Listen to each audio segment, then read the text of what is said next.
Bad things well said.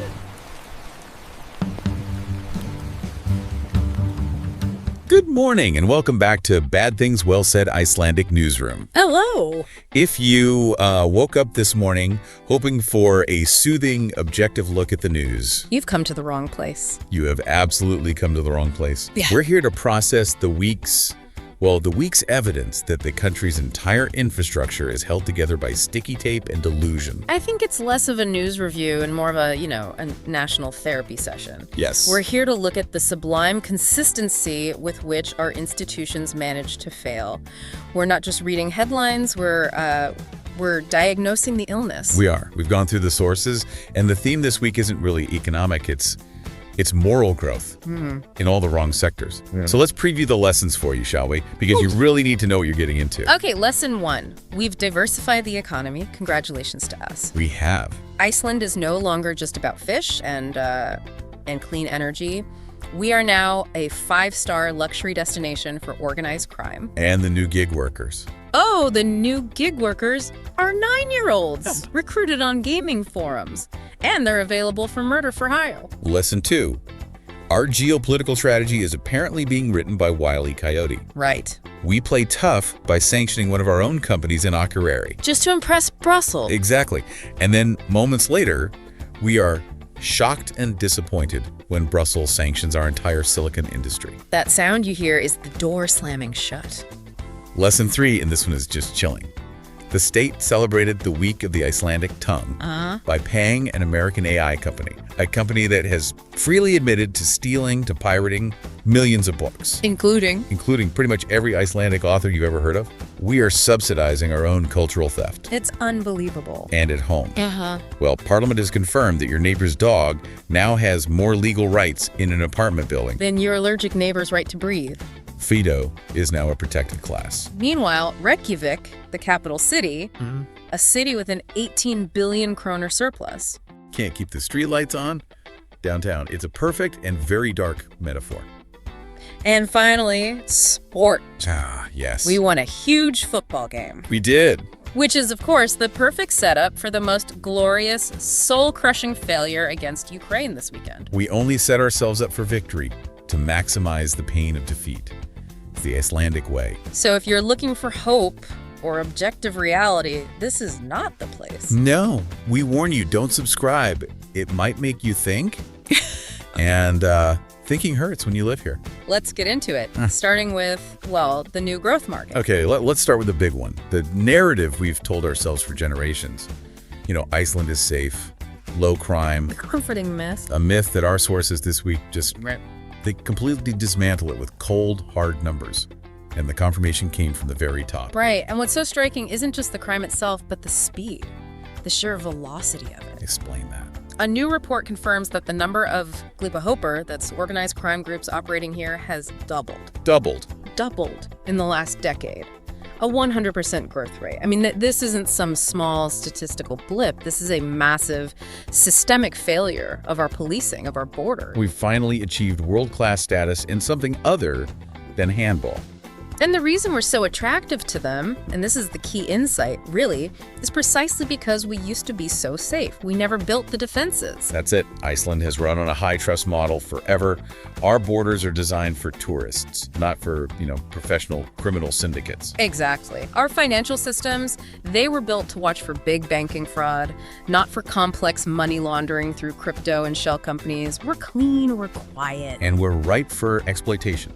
A high-end, low-risk hub of operations. The boutique hotel for crime idea really holds up. There's no institutional memory for this stuff, no political will to really beef up law enforcement. It's the perfect environment. And this warning, it didn't come from some internal police report. It came from the head of Europol herself. Yes, Catherine de Boll. She flew in, and her message was, let's just say it was unambiguous. Which was? Iceland is a key destination, not a transit point, a destination. For human trafficking mantle and for major international networks, we are a strategic hub. The level of sophistication she's describing is It's terrifying. Yeah. So what did Europol demand? What are the concrete steps we need to take? And why is our system still so unprepared? Well, their main focus was on digital infrastructure. Yeah. On child protection. Our police force, as good as they are locally, They're just not equipped for the modern recruitment vector. And this is the part that is really, truly chilling. She wasn't talking about foreign gangs moving their own people here. She was warning that they are actively recruiting our kids, Icelandic children. This is where it pivots from a story about financial crime to one of profound moral decay. Yes. Because the vector isn't some shady guy in a dark alley anymore. It's the gig economy of violence. It's happening in online gaming forums, in social media DMs. It's efficient, it's scalable, and it's completely invisible to most parents. And she gave specifics. She talked about the money, which just shows how professional this has become. Europol says young people are being offered, get this, up to 20,000 euros. To commit murder. To commit murder. It's outsourced, digitally managed assassination. 20,000 euros. That's a new car. That's a down payment on an apartment. And that's what an Icelandic life is worth, outsourced to a local kid. And when they asked her about the youngest age, she confirmed it. The European data often cites 12-year-olds, but the threat model they are seeing, the potential, involves children as young as 9. 9 years old. 9. They are using minors because they're easier to manipulate and harder to prosecute. It's a legal loophole. So the romantic Icelandic outlaw, the sheep thief, he's officially retired. He's been replaced by the 9-year-old contract killer who gets his orders through a PlayStation message. And we are paying absolutely no attention. We're still looking for the guy stealing fish from a boat. Meanwhile, the real professionals have realized that the easiest way to traffic violence is to use our own children. And we saw the proof of concept this week. That MBLEL is headline. Killed his sister after an order from the internet. There it is. Cold, grim reality. Youth violence as a service. Yeah. Managed by foreign professionals using local disposable kids. In that case, it just reinforces what she said about Mansell. It's not just trafficking for sex work. It's trafficking in violence, using our kids as assets. It's a systemic shock. And the irony is we were so proud of our low crime rate. Right up until we realized that same low crime rate left us completely defenseless. The gangs found a market gap, and they filled it. And our police, unfortunately, are about a decade behind the curve. Okay, from the dark underbelly of crime, let's pivot to the equally dark but far more self-inflicted world of Icelandic geopolitics. If the first segment was about moral decay, this one's about sheer painful incompetence and hypocrisy. Yes. It's like watching a tragic comedy in 2 acts. We sacrifice our own companies to prove a point to an audience that isn't even watching. And then we act genuinely shocked when that same audience slaps us back. Let's break it down. The Tale of Two Sanctions. Act 1. The Big Man Act. Starring the Foreign Ministry, led by Horgerer Katrin Gunnarsdóttir. They decided to show Iceland's iron will against Russia by crushing a local engineering firm in Akureyri. The company is Vélfag. It's a key employer up north. It used to be owned by Norebo, the Russian fishing giant. Right. So the ministry, trying to show it's tough on sanctions, refused to extend Vélfag's operating exemption. And their justification for this. They're arguing that the new owner, a businessman in Liechtenstein, is just a firewall, a corporate shell, and that the company is secretly still Russian. So they've decided this without a court ruling? Exactly. And the local blowback is huge. The chairman of Vélfag is now suing the state. As he should. His claim is that the ministry is deliberately trying to bankrupt the company. A company that employs 23 Icelanders, by the way. 23 families. And they're freezing its assets before the court can even rule. So let me get this straight. Our contribution to defending democracy in Ukraine is to make sure 23 families in Akureyri lose their jobs. That's the strategy. We're so desperate to look tough for our European partners that we are sanctioning our own economy. We're paying the price of sanctions for a company that hasn't even been proven guilty yet. It's strategic masochism. It is. We're in a knife fight in a phone booth, and we're holding the blade to our own throat just to show Brussels we're not afraid of blood. But then comes the punchline, the incredible twist. Act 2. While we're busy bleeding on ourselves to earn brownie points, the same foreign ministry is suddenly shocked and disappointed. Kieferlega Mikil von Brigade. Yes, because the EU Commission has hit back. Right. The EU decided to put new safeguard tariffs on Kísilmálmur, silicon metal. Now, for anyone listening who doesn't follow this is a very big deal. Explain Stóriðja, the heavy industry. Stóriðja is one of the pillars of our economy, along with tourism and fish. Silicon metal production uses huge amounts of our cheap green energy. It's a massive export. And these tariffs? They're basically protectionist duties, and they directly target our biggest players. The impact is immediate. It could mean the closure of PCC Bakki. It hits Elcom. These are huge operations employing hundreds of people. So we demand the right to use EU rules to crush Vélfag because we think they're Russian. But we are genuinely shocked when the EU uses its own rules against a non-member Iceland to protect its own market from our exports. It's just the highest level of hypocrisy. We want the benefits of the EEA agreement when it gives us political cover, but we demand exemptions when it hurts our bottom line. We want access without the rules that come with it. And the foreign minister's response to this massive economic threat. A mysterious Plan B. A mysterious Plan B. What on earth is Plan B? A strongly worded Facebook post, a protest note delivered by Puffin. The idea that Iceland has some secret leverage against the entire EU trade bloc is, it's just theater. It raises a pretty important question, doesn't it? If you've already sacrificed your own company's inaugurate to prove how loyal you are, what leverage do you have left? None. You have none. You spent all your political capital, and now you're complaining about the consequences of the system you claim to love. It's a fundamental misunderstanding of power. And the 23 families in Akureyri and now the hundreds in the silicon industry, they're the ones paying the price. We have to move now to the most difficult part of the week's news. This is where we strip away the political absurdity and get to the real structural rot. This is about the consistent, profound failure to protect the most vulnerable, and the sarcasm really has to take a back seat here. This is an analysis of betrayal. What we see in the sources is a clear process, a repeatable bureaucratic process for making a horrific problem smaller, making it manageable. For minimizing institutional damage. Let's start with the Múlaborg preschool case. The official story is that an indictment was filed against a former employee, rape and sexual assault of one child. The employee confesses partial guilt. Case closed. But you have to go back. You have to remember the original reports. Right. When this man was arrested, the police said they were investigating offenses against more than 10 children. More than 10. That's the number that should define this. More than 10 potential victims in a state-run preschool. So what happened to the other 9+ kids? Well, the prosecutor's office, Héraðssaksóknari, gave us the bureaucratic answer this week. They got files for 3 children. They prosecuted 1. And the other 2. Dropped. Yeah. The cases were dropped because they were not considered likely to lead to a conviction. So they dropped them because it would have been hard to win. That's the institutional choice right there. It's not about justice, it's about the conviction rate. They know how hard child abuse cases are to prove, so they chose the path of least resistance. They chose the one case they could close easily with a partial confession.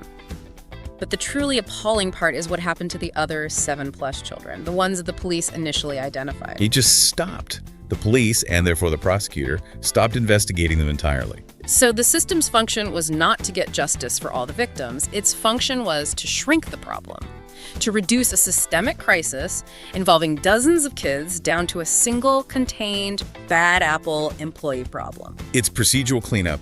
It's risk management dressed up as justice.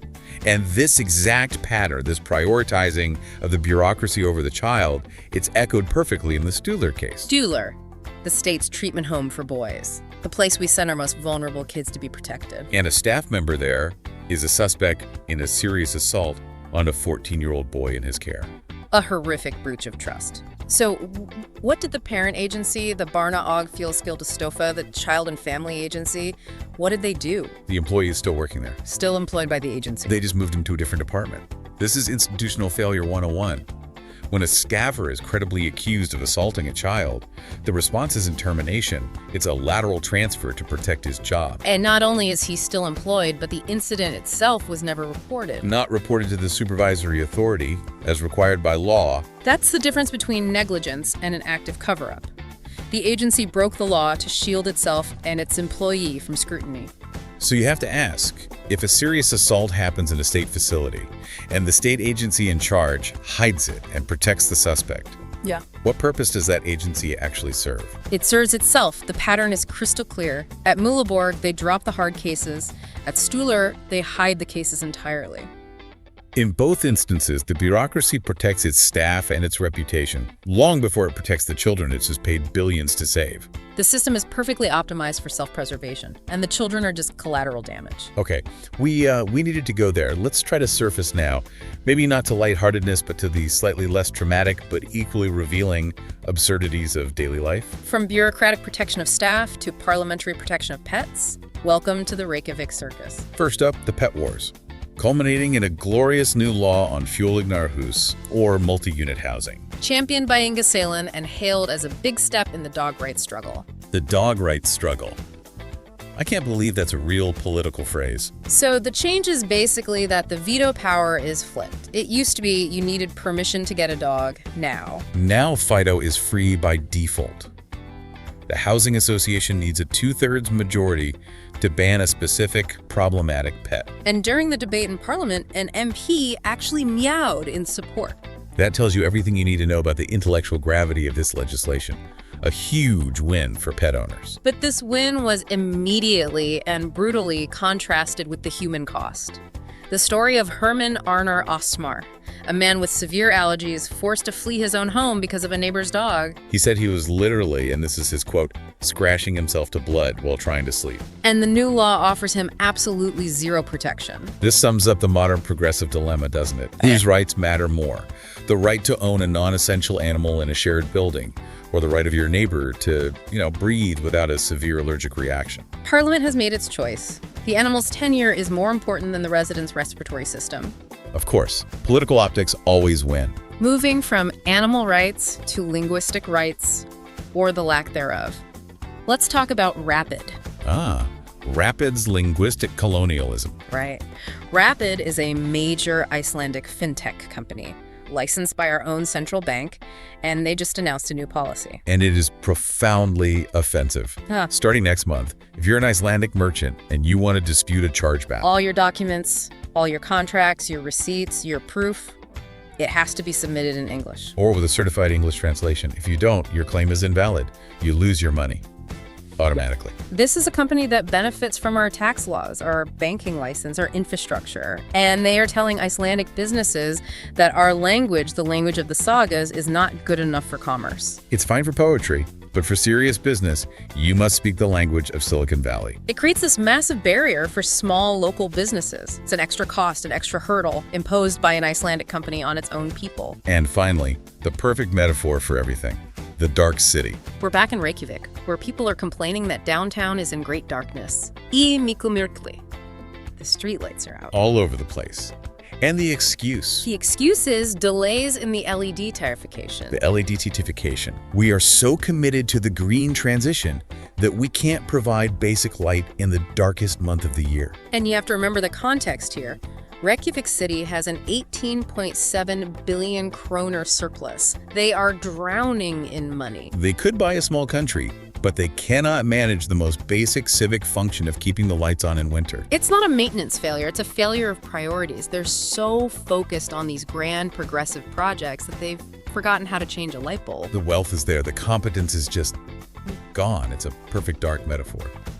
Speaking of high-minded ideals and profound betrayal. Let's talk about the Week of the Icelandic Tongue. A week meant to celebrate our language, our literary heritage. So how did the Ministry of Education choose to honor this heritage? By launching a pilot project, giving 600 teachers access to an AI model from a company called Anthropic. And this is where we get to the part where we pay the thief for access to our own stolen goods. The Icelandic Writers Union immediately called for the government to terminate this deal, and they were absolutely right. The source material is just. It's damning. Anthropic was caught training its AI on millions of stolen, pirated books. And this wasn't some abstract theft. The datasets included a large number by Icelandic authors. We're talking Arnaldur Indriðadóttir, Yrsa Sigurðardóttir, even Halldór Laxness. Our entire literary heritage, illegally consumed to build a for-profit American product. And the financial betrayal here is what makes it so sick. Anthropic reached a settlement in the U.S., paid millions in damages to authors. And this is the kicker. The settlement only pays authors who registered their copyright in the U.S. Meaning our Icelandic authors, whose copyright is automatic under our laws, get absolutely nothing. Nothing. The American tech giant pays the American authors it stole from and continues to profit from the Icelandic ones. And our government knows this. They are fully aware of the piracy.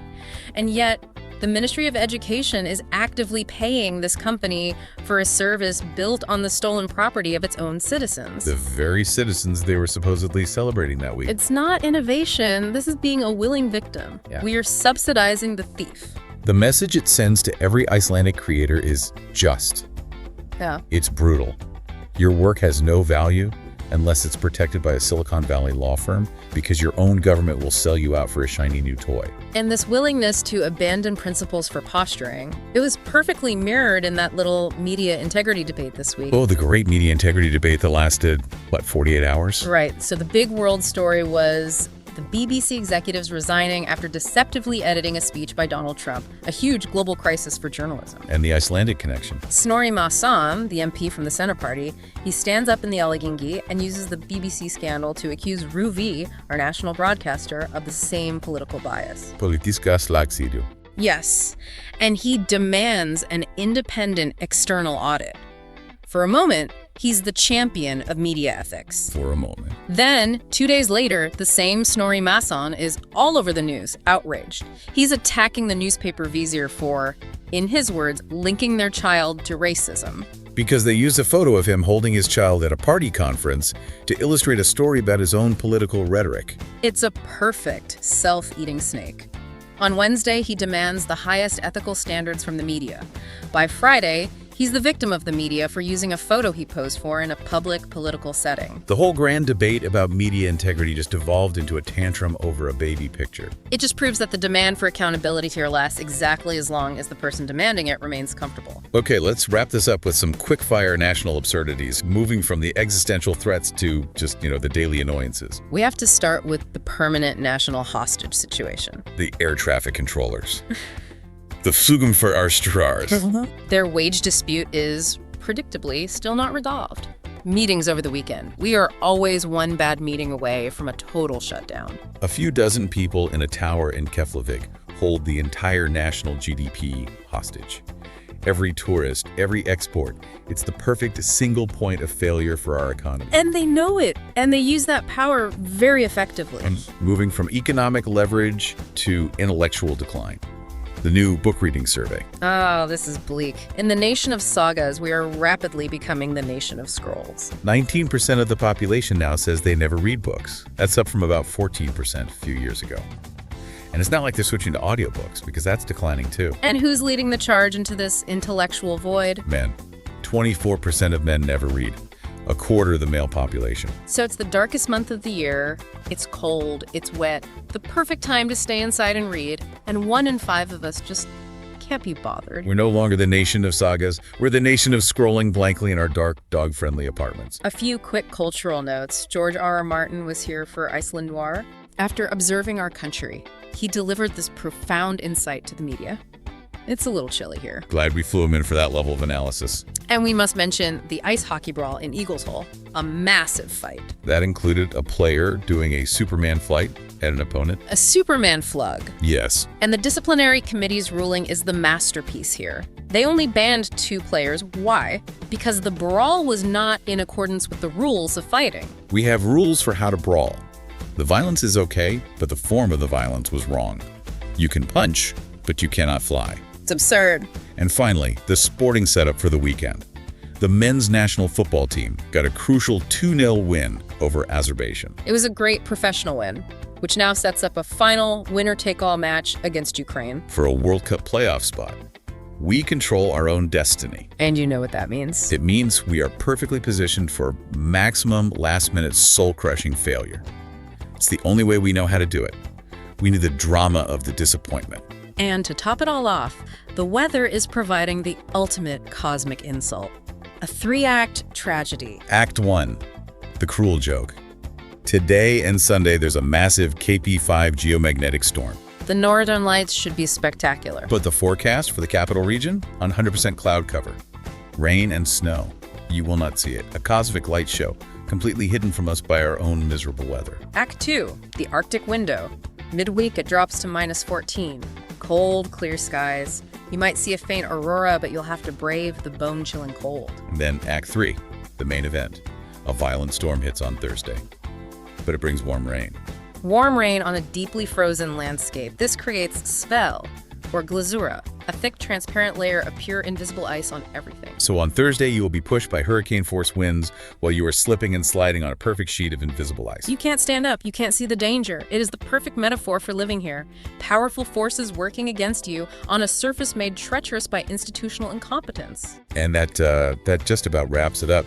The only things growing in Iceland right now are organized crime, institutional incompetence, and the pile of pirated books being used by American AI. We've analyzed the moral, legal, and political collapse. You are now thoroughly and cynically informed. Do yourself a favor. Go back to your comfortable ignorance. It's much safer there. Yes, forget everything we said. Don't think about the children or the streetlights. Until next time. Warning, don't subscribe. It might make you think. The voices in this podcast were generated by AI. However, all information, facts, claims, concepts, and the script itself were prepared, editorially reviewed, and are the original work of a human author. Bad things. Well said. Icelandic Newsroom.